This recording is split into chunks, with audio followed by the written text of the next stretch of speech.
Oh, honey, I'm definitely giving. So why you can't just walk your big ass up in here? Since the rain is coming down and I'm trying to keep the vampires out the house, how about we talk about something grounded? Let's get into the divine masculine. Contrary to popular belief, the divine masculine is not just some stone-faced alpha male who is ready to ride out on a nigga at the slightest air of disrespect.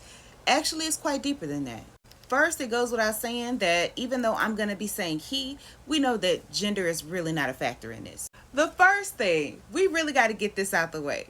Just because the divine masculine understands war does not mean that he's hot-headed and ready to go to war at a moment's notice. In fact, he's a strategist, so he knows when to ride out and when to just calm down. It's also important to note that just because he is the protector does not mean that he won't have his own fears. He protects because he sees the divine in everything and because he's motivated by love. But again, that doesn't make him always fearless.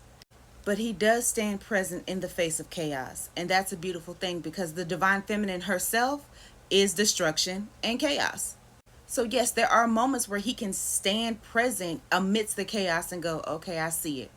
I hear you. And he's not trying to fix, and he's also not trying to control. He just holds space for it, and he just says, are you okay? Are you good now? Do you need some water? And that being said, you're also not going to be able to just go crazy and ham on him. Like, he ain't having that shit. Like, think of that in terms of Shiva and Kali Ma. When Kali Ma was on her rampage of destruction and Shiva slid himself underneath her feet and allowed her to stomp out what she needed to stomp the fuck out. Which is also another shining example of being motivated to protect the greatest good out of love and not necessarily controlling the situation, right? He gave her chaos direction, which was take it out on me for this particular moment because Kali Ma's rage was causing problems. Yeah, literally the definition of I listen but I don't judge. And I'm gonna say that again so y'all understand. The divine masculine does not give a fuck about submission. He actually creates safety so that the feminine, should she choose to, can surrender. And that's not out of fear, baby. It's out of complete trust. So let's talk about the emotionality because against all popular belief, the divine masculine is not somebody that does not know how to cry. In fact, you heal through the divine masculine the ache of not knowing how to feel. Does that make any sense? He's very much in tune with his feelings and he dismantles that idea that love somehow is weakness. To tap into your divine masculine is to understand that when you are front and center, when you are present, you don't have to earn your presence, right? You don't have to earn the right to be seen. You just are. And just like we talked about the dark feminine aspect, the divine masculine aspect is also someone who understands death, right? Do y'all remember that scene in Batman where Bane was like, baby, I was born in darkness. I was molded by it. That's the divine masculine. The void he guards the void, right? So he has no fear of death or anything beyond.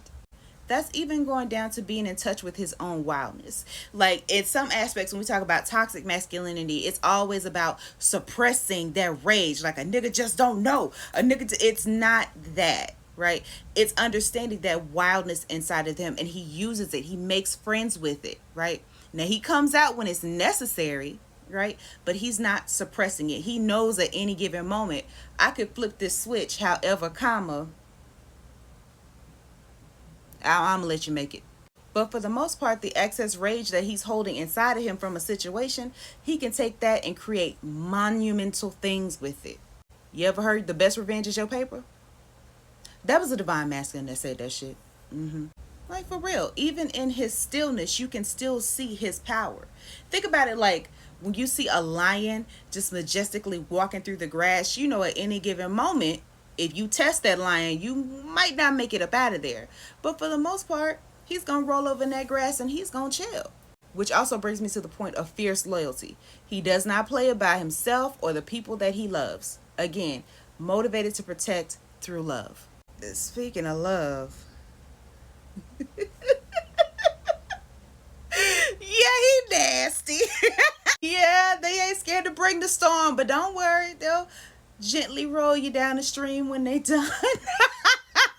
And that's also important when it comes to sex and sexuality between someone in their divine masculine and their divine feminine energy. Because it's not about controlling the wildness. When we talked about the divine feminine in my blog, it's actually containing it, it's understanding it, it's making room for it so y'all can go about that beautiful dance that y'all got to do that can bring about creation or push you in higher realms. Y'all know how to, you know.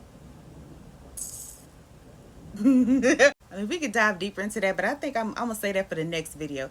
But you know that you've tapped into your divine masculine when you know to hold space, not necessarily always to fix, but just to be a presence, right? That's a very penetrating presence that the divine masculine has, and it stirs something in you, right? Very primordial, I could say, very ancient. Moreover, you feel safe in being yourself because again, he witnesses, he listens, but he don't judge. Remember, where the divine feminine is usually up in the air and flighty and all this kind of stuff, chaotic, he's grounded. He is an anchor through all of the storms that come by, right? But again, that doesn't mean that he won't have his own fears, his own reservations. And yes, he will cry. And that's on both sides of the spectrum of light and dark. Because, I mean, Disney aside, for real, you had Hercules and then you had Hades. But we're going to keep diving deep into it in another video on my second channel, The Mystic Academy of Taboo, much later on. But I just wanted to give y'all a little tidbit of what the divine masculine actually is, as opposed to what we're seeing play out right now in real time. You know, yes, the divine masculine is smart, he can be stoic, he can be all those things, but it's very dangerous to put them in this nuanced box, right? Especially with spirituality becoming so popular, you got to be careful and be very worried about where you learning your shit from. But that's all I got for now. I'll talk to y'all later. Bye.